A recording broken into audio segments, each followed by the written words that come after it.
Và sau đây là bài hát tái sinh theo phong cách tính sai. Mời tất cả cùng lấy giấy ra, mình cùng nhau tính nha.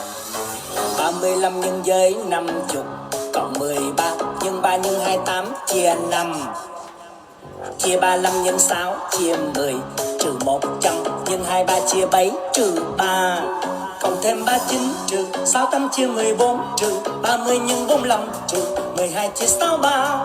Trừ 5 nhân cho 6 trừ 20 cộng thêm 80. Tất cả trong ngoặc mũ 2 chia phần 100. Trừ 10 nhân 81 chia 9 nhân 1/35 chia 5. Cộng thêm 26 chia 85 chia 100. Cộng 10 nhân thêm cho 25 nhân cho 10 chia cho 300. Tính cho nhanh đáp án ra được bao nhiêu?